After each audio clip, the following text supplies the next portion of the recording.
이 얘기 한번 해보죠. 간통죄 폐지 여부가 오늘 오후 2시 다시 헌법재판소 심판대에 오르는데요.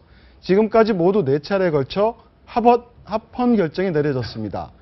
가장 마지막인 2008년 네. 정족수 1명이 부족해 간통죄가 유지되었는데 과연 이번에는 어떤 판결이 나올지, 결정이 나올지 어떻게 보십니까?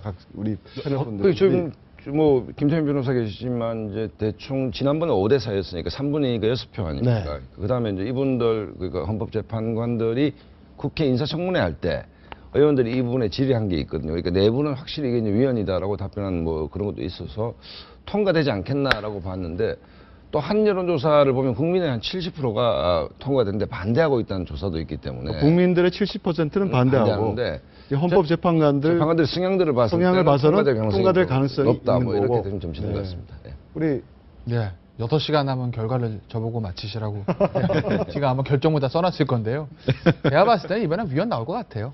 한 6대 3이나 7대 2 정도 위헌 나올 것 같고 그게 사실 시대의 흐름인 것이죠. 왜냐하면 사실 간통죄 자체를 가지고 나라가 이슬람 국가 빼고 그다음에 대만이랑 우리나라 정도거든요. 서구 선진국도 전부 다 폐지를 했습니다. 이게 사실은 국가형벌권의 좀 과도한 개입이라는 비판이 항상 있었던 것이고 과연 간통죄가 있다고 해서 불륜이 줄어들고 간통죄가 없어지면 불륜이 늘어날까? 사실 그건 아니라는 게 이제 형사정책적인 하는 분들의 이제 연구 결과인데 그렇다고 보면 이게 사실 부부의 문제이기 때문에 부부가 민사적으로 해결할 문제지 이걸 사실은 뭐 형벌로 해결할 문제는 아니라고 보기 때문에 아마 간통죄 폐지될 것 같고 그동안 간통죄에 대해서 합헌을 가장 크게 주장했던 단체가 여성단체입니다. 항상 이제 간통죄 이제 결정할 때는 90년대 되면 여성단체들이 헌법재판소에 가서 시위하고 그랬거든요.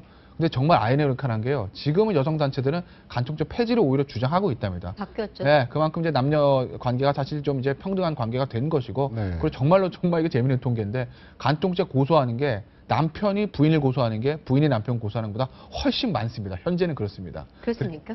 그렇기 때문에 남편이 부인을 그럼요. 고소하는 그게 훨씬 많아요. 네. 형 지금 나온 그것도 결과 많이 자체는 바뀌었- 물론 그렇다고 해서 여자분들이 남자보다 바람을 더 많이 핀다 이건 아니거든요. 네네. 물론 여자분들은 남편의 바람 피는 걸 좀 이제 참아주는 경우들도 있고 한국 사회의 특성상 남자들은 절대 용납 못하는 게 있으니까 당연히 그런 통계가 나올 텐데 어쨌든지 간에 형사 처벌받는 사람들은 여자가 많은 게 현실이거든요. 네. 그러니까 달라진 시대상 이게 이제 합헌이 위헌이 될 경우에는 이제 심부름센터에서 주요한 영업 아이템이 굉장히 떨어지는.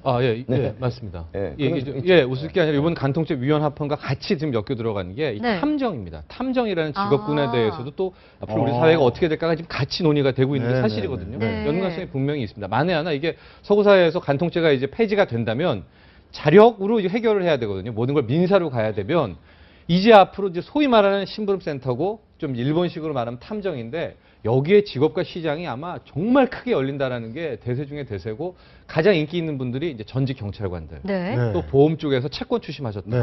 분들 같은 경우에는 굉장한 상종가를 칠 것 같아서 오늘 이제 오후에 나올 이 판결에 따라서 새로운 직업군, 뭐 직업의 시대를 다시 한번 열릴 것이다. 그게 단순히 웃을 일이 아니고 웃을 일 아닙니다. 이거 정말로 지금 산업적인 시장이 열립니다. 측면에서 그러네. 시장이 왜냐하면 열리죠. 이제 이혼 소송할 때 증빙 자료를 이제 네. 상대의 불륜이나 필요하죠. 불민을 이제 첨부를 해야 되기 때문에 이걸 이제 간통죄는 옛날에 고발하면 경찰이 갔었는데 네. 이제 이게 안 되면 예. 예를 들어서 이제 흥신소 같은 데가 활발하게 지겠죠. 간통죄가 없어짐으로써 변호사들 그 이혼 전문 그 소송 그 하시는 그 변호사들도 수임이 좀 줄어들 거 아니냐라고 여쭸더니 전혀 아니라고 뭐 앞으로 이제 재산 분할이라든지 뭐 오히려 더 법적으로 해야 될 것들이 많기 때문에 뭐 더 늘어날 거다라고 변호사들께서 그렇게 얘기하시더라고요. 많은 부분이 바뀌는데 그런데 지금 62년 만에 만약에 네. 간통죄가 없어지게 되면 그 이전에 처벌받았던 사람들은 어떻게 되는 어떻게 겁니까? 됩니까? 원래는 헌법재판소가 성별이 위헌 결정하고 소급표가 있거든요. 네. 얼마 전에 헌법재판소 법이 약간 개정돼서 예전에 합헌 판결 난 거부터 요번에 위헌 판결 날 때까지입니다. 2008년 그러니까 2008년 합헌 났었죠. 예. 그때부터 요번에 위헌 판결 내면 한 5년, 한 7년 정도 되나요? 그 정도의 이제 간통죄 처벌받으신 분들은 재심 청구하면 다시 이제 무죄로 만들어 주죠. 쉽게 말씀드리면. 근데 그 숫자가 한 수천 명 정도 5,400명인가요? 5천 명 가까이 되죠. 그분들은 구제를 받으시게 되는데 98년 이전에 간통하신 분들은 구제 못 받죠. 그럼 말씀하신 것처럼 그 2008년에 배우 옥소리 씨 얘기 있지 않습니까? 네. 청구가 가능한 겁니까? 옥소리 씨 같은 경우? 그분은 안 될 거. 글쎄 안 되죠. 2008년에 왜냐면은 언제 했는지 제가 왜냐면 그 않아서. 2008년에 위헌 들어간 그 신청을 한 사람이 옥소리 씨입니다. 아. 이 위헌 아, 판결. 그래요? 그러니까 옥소리 씨는 아깝게도 그때 이제 예. 그게 신청을 합헌이 한 나왔죠. 당사자. 예. 네. 그렇기 때문에 이제 그 이후가 돼야 되겠죠. 예. 형사 보상금도 엄청나게 클 거라고 얘기 나오던데. 근데 형사부상금 같은 경우에 지금 법에 규정된 자체가 얼마 그렇게 양 자체가 미약하기 때문에 네. 개인에게 들어가는 돈은 사실은 많지는 않을 텐데 그게 이제 숫자 5천 명 정도 되다 보면 국고에 부담은 될 것 같아요. 네, 앞으로 4시간인가요?